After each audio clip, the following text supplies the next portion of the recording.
189쪽에 추정적 효력이 나오는데요. 이 추정적 효력은 권리 추정력을 얘기합니다. 권리 추정력. 권리 추정력을 의미하기 때문에 권리에 관한 등기에서만 추정력이 인정이 돼요. 따라서 표제부에서는 추정력이 인정될 여지가 없습니다. 갑구을구에서만 추정력이 인정이 될 거예요. 그러면 이 추정력을 잠시 보시면 여기 이러한 부동산이 있습니다. 소유자는 갑이 될 겁니다. 갑이 을과 매매 계약을 체결합니다. 이건 어디까지나 채권 행위고요. 물권 변동이 나타나기 위해서는 물권 행위가 필요해요. 그래서 이 채권 행위 안에 물권 행위가 있다는 것이 우리 판례의 태도입니다. 채권 행위 안에 물권 행위가 있습니다. 보통 등기 서류를 교부하는 행위가 물권 행위로 봐요. 그리고 소유권 이전 등기까지 이루어지면 갑이 가진 소유권은 을의 소유권으로 변동이 될 겁니다. 우리 민법 186조에 규정이 되어 있습니다. 그러면 이 등기가 이루어지면 갑은 소유권을 상실할 겁니다. 그리고 불이익이 발생한다라고 평가합니다. 등기부만 놓고 형식적으로 판단한다면 갑은 불이익이 발생한다라고 봅니다. 왜냐하면 전체를 고려한다면 갑은 불이익이 나타나지 않아요. 왜요? 대금을 받으니까. 그렇죠? 그런데 대금이 오고 가는 것은 민법에서 다루는 영역이지 우리 등기법에서는 다루지 않습니다. 우리 등기법에서는 등기부만 놓고 형식적으로 판단합니다. 그래서 아까 형식적 확정력도 나타난 겁니다. 이때 이 을은 등기가 이루어지면 소유권을 취득할 겁니다. 그러면 등기부만 놓고 형식적으로 판단한다면 을은 이익이 발생합니다. 그래서 이익 불이익 여부는 등기만 놓고 형식적으로 판단한다라고 얘기합니다. 이건 법무사 시험에 자주 나오는 문구예요. 여러분도 기억해 두셔야 될 겁니다. 이러한 불이익이 발생한 자를 우리 등기법에서 뭐라고 부르냐면 등기 의무자라고 부릅니다. 이익이 발생하는 자를 우리 등기법에서는 등기 권리자라고 불러요. 그래서 등기 의무자와 등기 권리자는 등기소에 가서 등기를 같이 신청을 해야 됩니다. 즉 공동으로 신청을 해야 됩니다. 그러면 등기소에는 등기관이 존재할 텐데요. 이 등기관이 등기법이 정하는 절차에 따라서 등기법이 정하는 엄격한 절차가 있을 텐데 이 절차에 따라서 등기를 실행합니다. 등기가 실행이 되면 등기부에는 이렇게 등기가 실행이 될 겁니다. 갑구일까요? 을구일까요? 당연히 갑구가 될 겁니다. 1번 소유권, 보전, 갑 이렇게 등기가 실행이 되어 있을 테고 2번 소유권 이전, 을 이렇게 등기가 실행되어 있을 겁니다. 이때 이 을을 뭐라고 부르냐면 여기 소유권이죠.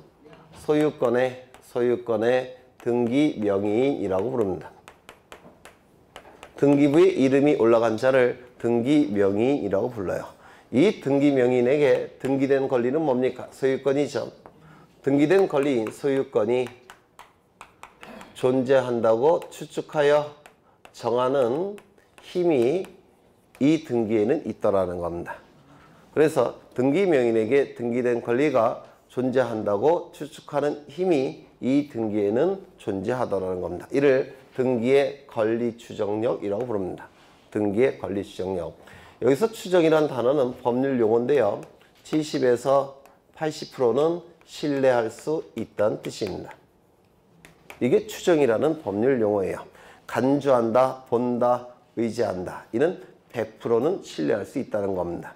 개연성 있다, 90% 신뢰할 수 있다는 겁니다. 그래서 이 법률 용어가 다 존재해요. 가능성 있다, 50%에서 60%는 신뢰할 수 있다는 겁니다. 이때 추정은 70에서 80% 신뢰할 수 있다는 뜻이에요. 이를 등기의 권리 추정력이라고 부릅니다. 그러면 이러한 등기의 권리 추정력은 첫 번째, 근거가 있느냐. 우리 민법, 등기법 어디를 보더라도 등기의 권리 추정력에 관한 규정은 없습니다. 민법, 등기법 아무리 찾아봐도 등기의 권리 추정력에 관한 규정은 없어요. 그런데 점유의 추정력은 민법에 규정이 있습니다. 동산의 공시 방법인 점유는 권리 추정력이 근거 규정이 있습니다. 하지만 등기는 없어요. 그러면 이 근거는 어디서 찾느냐? 학설과 판례가 이론으로 찾는 겁니다. 이론적 근거만 있습니다. 그러면 어떠한 이론적 근거가 있느냐? 금방 말씀드린 바대로 동산의 공시 방법은 점유라고 했죠. 그런데 점유는 민법에 규정이 있습니다. 추정력에 관한 규정이. 그런데 등기는 없어요. 그런데 점유와 등기는 어느 것이 좀 더 완비된 형태의 공시 방법일까요? 등기입니다. 그러면 완비된 형태의 공시 방법인 등기도 추정력을 인정할 수밖에 없다는 겁니다. 왜? 불완전한 공시 방법인 등기에도 추정력이 인정이 되니까 완비된 공시 방법인 등기도 당연히 추정력을 인정해야 되겠다는 겁니다. 이게 근거 규정이에요. 그렇죠. 근거 이론입니다. 그 다음에 두 번째, 이 등기관은 국가공무원이죠. 국가공무원은 거짓의 등기를 할 가능성이 별로 없다고 평가합니다. 이게 두 번째 근거입니다.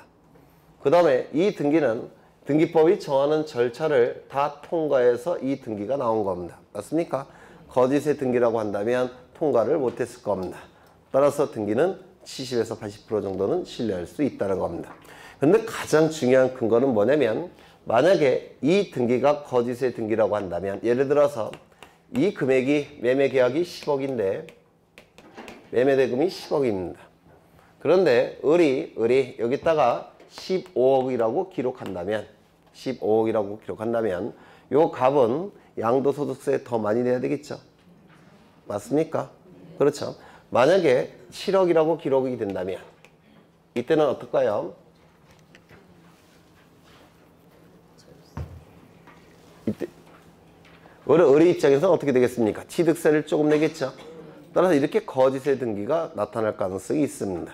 그런데 이런 거짓의 등기가 나타난 것을 방지하기 위해서 이 값을 여기다가 참여시킨 겁니다. 거짓의 등기가 등기부에 기록되는 것을 방지하기 위해서 등기 의무자를 등기 절차에 참여시킨 거예요. 이게 공동신청이라고 얘기합니다. 그러면 이 을이 거짓의 등기를 신청할 때 값이 가만히 있겠습니까? 뭐라고 얘기할 겁니다. 왜냐하면 이 을이 거짓의 등기를 하게 되면 그만큼 불이익은 갑에게도 발생할 수가 있습니다. 맞습니까? 따라서 이 갑이 참여가 되니까 이 을은 거짓의 등기를 하기가 힘들 겁니다. 이거 이해가 되십니까? 그래서 가장 중요한 근거는 공동신청이에요. 공동신청. 불이익이 발생하는 등기 의무자가 등기 신청 절차에 참여가 됐기 때문에 이때 이 등기는 70에서 80%는 신뢰할 수 있다는 겁니다. 그래서 많은 다양한 이론적 근거가 있지만 가장 중요한 근거는 공동신청입니다. 이거 이해가 되십니까? 그렇죠. 이러한 이론적 근거에 의해서 등기가 권리추정력이 인정이 되는 겁니다. 두 번째, 본질. 이 등기의 권리추정력의 본질이 뭐냐? 여기에 대한 논의가 두 가지가 있는데요. 여기다 써야 되겠다. 다 민법에서도 하실 거예요. 첫 번째, 법률상 추정력으로 보는 견해가 있습니다. 두 번째, 사실상의 추정력으로 보는 견해도 있습니다. 그러면 법률상 추정력은 의미하는 바가 뭐냐면 이 추정력은 법률에서 인정되는 힘이라는 뜻입니다. 사실상 추정력으로 보는 견해는 이거는 법률에서 인정하는 힘이 아니라 관행상, 간습상 인정되는 힘이라는 겁니다. 그러면 어느 것이 더 센 걸까요? 법률상 추정력이 더 센 겁니다. 그래서 여기에 제가 50에서 60%라고 얘기하지 않고 70에서 80%라고 얘기한 이유는 우리 판례가 법률상 추정력으로 보기 때문에 그렇습니다. 그러면 이 법률상 추정력으로 보는 것과 사실상 추정력으로 보는 것은 어떠한 차이가 있느냐면 법률상 추정력으로 보게 되면 이거는 좀 더 센 거라고 했죠. 더 신뢰할 수 있다고 말씀드렸죠. 그러면 이 등기의 추정력, 법률상 추정력을 깨기 위해서는 어떻게 해야 되냐면 나중에 소송이 걸렸을 때 본증으로 깨야 됩니다. 본증. 만약에 사실상 추정력으로 보게 되면 반증으로 깰 수가 있습니다. 이런 거 들어보셨어요? 본증, 반증. 책에 있어요. 이건 민사소송법의 내용인데요. 본증이 의미하는 바가 뭐냐면 본래의 증거. 이게 본증이에요. 본래의 증거. 반증은 반대 의미의 증거 뭐 이런 뜻이 될 겁니다. 그렇죠? 이 본증으로 보게 이게 뭐냐면 본래의 증거라는